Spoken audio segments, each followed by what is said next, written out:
Halo semuanya, aku Brenda. Hari ini akan membawakan kelas asistensi akuntansi biaya untuk pertemuan minggu pertama dan minggu kedua. Jadi, untuk sesi ini ada 3 bahasan utama. Yang pertama adalah perbedaan antara financial accounting dan management accounting, di mana cost accounting itu sendiri merupakan bagian dari management accounting. Yang kedua, terminologi-terminologi yang ada dalam akuntansi biaya dan tujuannya. Dan yang terakhir, kita akan belajar bagaimana cara menyusun multiple step income statement.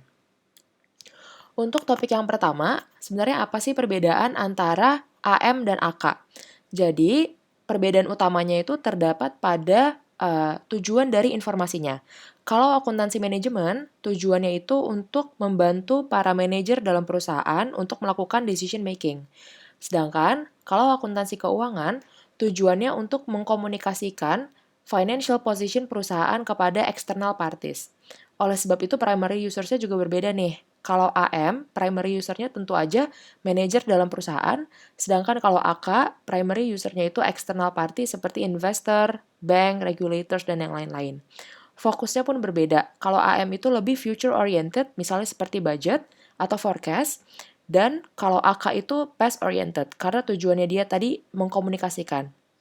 Nah, standarnya juga berbeda. Kalau di AM itu tidak ada standar seperti SAK, IFRS, atau GAAP, tapi lebih ke arah cost benefit analysis. Maksudnya apa? Jadi benefit yang kita dapat dari informasi dalam akuntansi manajemen itu harus lebih daripada cost yang kita keluarkan untuk menyusun atau mendapatkan informasi tersebut. Nah, implementasi dari konsep ini nanti akan kita dapatkan selama berjalannya matkul akuntansi biaya ini. Sedangkan kalau financial accounting, karena dia itu dipakai oleh external users, banyak standar-standar yang mengaturnya supaya tingkat comparability-nya itu sebanding antara satu laporan dengan laporan lainnya. Jadi dia punya banyak standar seperti GAAP dan yang lain-lain. Time span-nya pun berbeda. Kalau akuntansi manajemen itu bervariasi, mulai dari monthly sampai juga long term, karena dia untuk decision making. Sedangkan kalau financial accounting dia sudah terstandar, bisa quarterly atau yearly. Nah, untuk topik yang kedua, terminologi-terminologi dalam akuntansi biaya dan tujuannya. Jadi di sini aku bagi dalam 4 bagian. Yang pertama itu basic cost terminologies. Yang kedua, direct cost versus indirect cost. Yang ketiga, variable cost versus fixed cost. Dan yang terakhir, inventoriable cost versus period cost. Nah, untuk yang pertama, itu terminologi-terminologi yang basic nih. Jadi, cost itu apa sih? Cost atau biaya itu adalah segala sesuatu yang kita sacrifice untuk mencapai tujuan tertentu. Ada dua, actual cost atau cost yang sudah benar-benar terjadi. Ada juga budget cost atau cost yang masih berupa prediksi. Nah, saat kita berbicara tentang cost, tentu ada objek yang kita assign nih. Maksudnya itu sebenarnya ketika kita bicara tentang cost ini, cost apa sih yang kita maksud? Nah, jadi ada istilah lain lagi namanya cost object. Anything for which a cost measurement is desired. Bisa berupa banyak hal, bisa berupa produk, bisa juga kita assign cost itu untuk service, bisa juga untuk project, activity, atau bahkan department dalam suatu perusahaan. Untuk di matkul AB ini, paling banyak kita menggunakan cost object berupa produk. Selanjutnya, ada yang disebut cost accumulation atau collection dari cost sebelum dia di-expense dengan menggunakan sistem akuntansi. Selanjutnya ada cost assignment. Jadi setelah kita melakukan cost accumulation tadi, kita akan melakukan cost assignment kepada cost object. Di sini ada dua jenis. Yang pertama, tracing accumulated cost, yaitu untuk cost-cost yang sifatnya direct. Dan yang kedua, allocating accumulated cost, yaitu untuk cost-cost yang sifatnya indirect. Berarti, pertanyaan selanjutnya, apa perbedaan antara direct cost dan indirect cost? Untuk direct cost, maksudnya itu adalah biaya-biaya yang bisa kita trace ke cost object tertentu dan memenuhi dua sifat nih, harus convenient dan economical. Maksudnya, kita bisa langsung mengatribusikan cost tersebut kepada cost object. Misalnya, kalau dalam produksi mobil, car parts itu kan bisa kita langsung atribusikan ke mobilnya nih. Juga direct labor yang khusus mengerjakan suatu mobil. Karena mereka cuman mengerjakan produksi dalam mobil tertentu, kita bisa meng-assign cost dari labor ini kepada cost object mobil tadi. Sedangkan untuk indirect cost adalah cost-cost yang kita nggak bisa trace in a convenient way and in an economical way kepada cost object tertentu. Misalnya, dalam suatu pabrik, dia itu bisa produksi motor, mobil, dan yang lain-lain. Tentunya biaya dari listrik itu kan untuk satu pabrik. Jadi kita nggak bisa nge-trace biaya listrik ini secara langsung kepada mobil tadi. Sehingga kita sebut biaya listrik dalam perusahaan seperti tadi itu indirect cost. Nah, kenapa sih penting untuk mengetahui direct cost dan indirect cost tadi? Ini akan berhubungan dengan yang ini tadi. Jadi kalau direct cost, kita akan trace biayanya itu kepada cost object. Sedangkan untuk indirect cost, kita akan melakukan alokasi berdasarkan cost driver tertentu. Oke, selanjutnya ada variable cost versus fixed cost. Jadi mungkin ini kita juga sudah pernah pelajari di matkul-matkul sebelumnya. Kalau variable cost itu artinya cost per unitnya untuk setiap unit itu unchanged. Maksudnya bagaimana? Jadi ada rate-nya. Misalnya untuk memproduksi satu mobil, biaya parts-nya sekian dolar per unit. Dan itu nggak berubah seiring bertambahnya output. Kalau misalnya fixed cost, dia itu total biayanya yang nggak berubah berdasarkan output. Tapi untuk cost per unitnya dia berubah, makin kecil. Karena kan fixed cost ketika kita produksi makin banyak, makin kecil. Jadi itu perbedaan mendasar antara variable cost and fixed cost.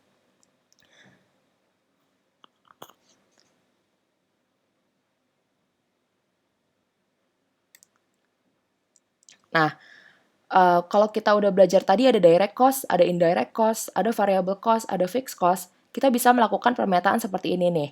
Berarti ada biaya yang direct dan variable, direct dan fixed, indirect dan variable, indirect dan fixed. Kalau kita pakai contoh mobil tadi, misalnya yang direct dan variable, berarti artinya dia bisa kita trace langsung ke mobilnya tadi dan sifatnya dia variabel. Maksudnya semakin banyak kita produksi mobil, biayanya juga semakin banyak. Contohnya adalah ban mobil. Kalau misalnya direct dan fix, berarti dia bisa kita trace secara langsung, tapi biaya tersebut nggak akan bertambah kalau kita menambah jumlah produksi. Misalnya, gaji dari supervisor dalam assembly line dari mobil tersebut. Contoh, indirect cost dan variabel. Berarti nggak bisa kita trace secara langsung, tapi jumlahnya bertambah kalau kita meningkatkan produksi. Contohnya adalah listrik. Kalau misalnya kita produksi tambah banyak, tentu listriknya tambah mahal juga. Dan yang terakhir, indirect cost dan fixed cost. Berarti tidak bisa kita trace secara langsung, dan juga jumlahnya tidak bertambah kalau misalnya kita meningkatkan produksi. Contohnya adalah biaya sewa dari pabrik. Lease cost. Karena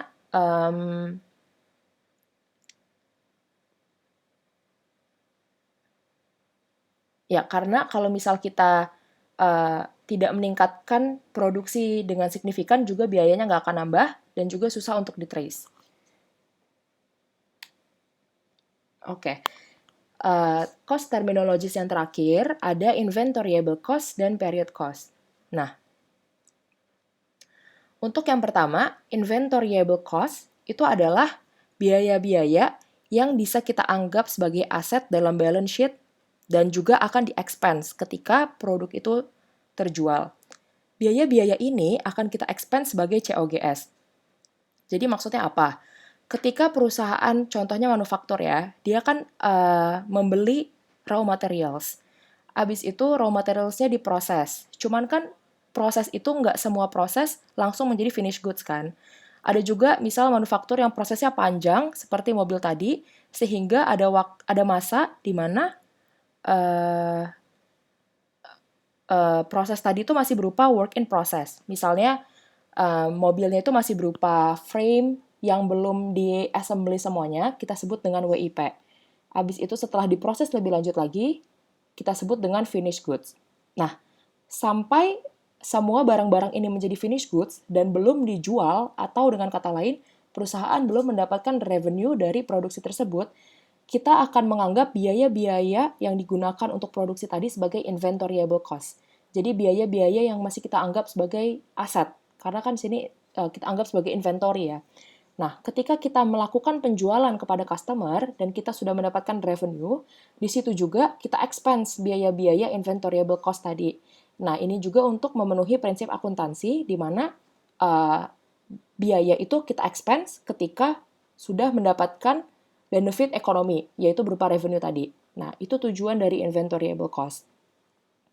Yang kedua adalah period cost, yaitu cost-cost di luar dari inventoriable cost. Dengan kata lain, cost yang nggak akan kita expense sebagai COGS. Kita akan lihat contoh-contoh dari period cost ini di sesi selanjutnya ya. Oh ya, satu lagi yang membedakan antara inventoriable cost dan period cost, kalau period cost itu biasanya kita nggak mengharapkan future economic benefit. Misalnya, ketika kita produksi manufaktur mobil, terus kita juga harus bayar gaji atau outsource fee untuk cleaning service. Kita kan nggak bisa menganggap fee dari cleaning service itu untuk future economic benefit. Karena kita nggak bisa menganggap itu sebagai COGS. Jadi kita masukkan itu sebagai period cost. Contoh lain juga marketing expense. Hal-hal seperti itu yang nggak bisa kita masukkan ke dalam COGS, kita langsung expense di masa dia terjadi. Gitu ya. Jadi langsung di expense di waktu yang sama. Nah, topik yang terakhir, kita akan membahas mengenai multiple step income statement. Jadi, in general, dia bentuknya seperti ini. Ada 3 bagian utama. Yang pertama itu revenues, atau P kali Q. Bagian kedua ada cost of goods sold. Lalu, bagian ketiga ada operating cost, sehingga bottom line dari income statement ini operating income. Nah, kita bahas satu-satu ya.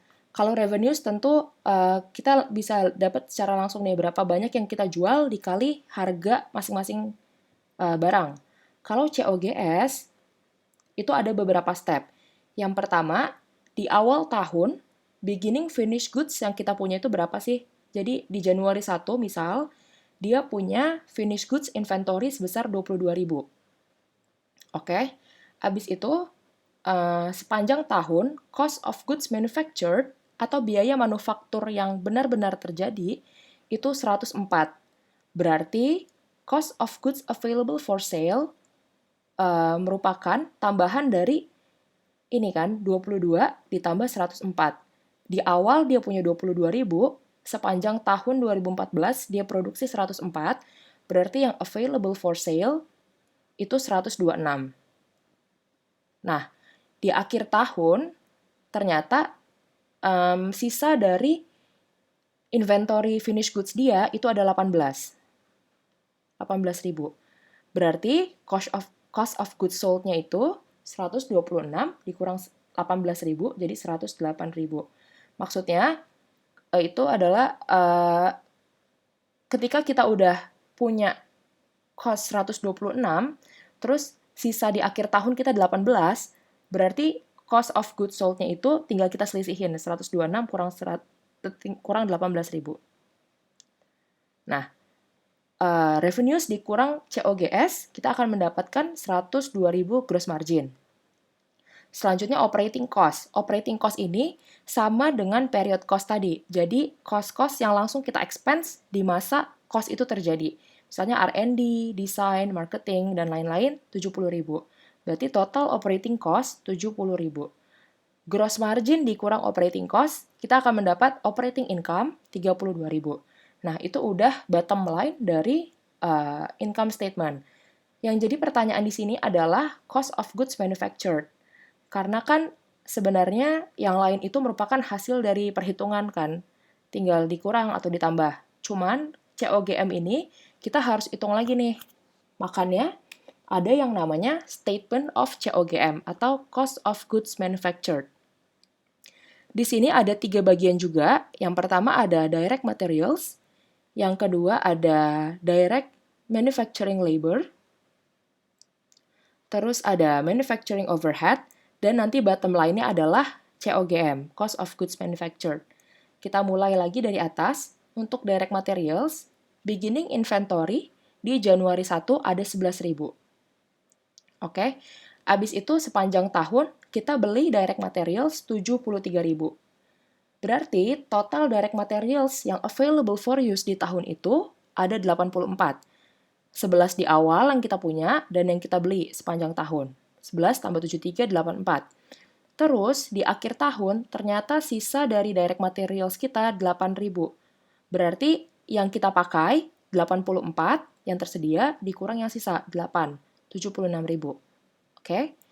Habis itu yang kedua, direct manufacturing labor 9.000. Biasanya ini given sih, karena kan kita pasti udah tahu nih, sepanjang tahun itu kita bayar biaya labor berapa. Nah, selanjutnya ada manufacturing overhead cost. Di sini ada beberapa. Jadi maksudnya overhead itu biasanya sifatnya dia tuh indirect. Jadi nggak bisa kita atribusikan secara langsung ke cost object. Misalnya ada indirect manufacturing labor, supplies, heat, light, and power, depreciation juga termasuk dalam overhead, dan yang terakhir miscellaneous sebesar 1.000.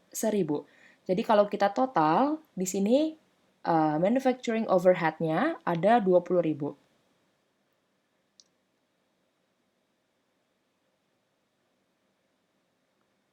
Nah, berarti manufacturing cost incurred during 2014 itu kita jumlahkan direct materials 76.000 ditambah direct manufacturing labor 9.000 dan manufacturing overhead cost 20.000, jadi totalnya 105.000. Itu biaya yang kita keluarkan untuk manufaktur sepanjang tahun. Habis itu kita tambah lagi dengan WIP inventory di awal tahun. 6.000. Berarti total manufacturing cost to account for ada 111.000. Sama, kita kurangin lagi dengan ending 7.000. Berarti cost of goods manufactured ada 104.000. Maksudnya seperti ini. Jadi manufacturing cost kita 105. Di awal tahun kita punya 6. Berarti total yang bisa kita total yang tersedia itu ada 111. Habis itu di akhir tahun sisanya 7. Berarti cost yang terjadi sepanjang tahun itu tinggal kita kurangin. Total manufacturing cost dikurang ending, 111 dikurang 7. Ada 104.000 COGM. Nah, cost of goods manufactured ini nanti akan masuk ke income statement tadi, di sini 104. Nah, sekian penjelasan dari materi sesi 1 dan sesi 2 ini, selanjutnya akan dilanjutkan ke pembahasan soal.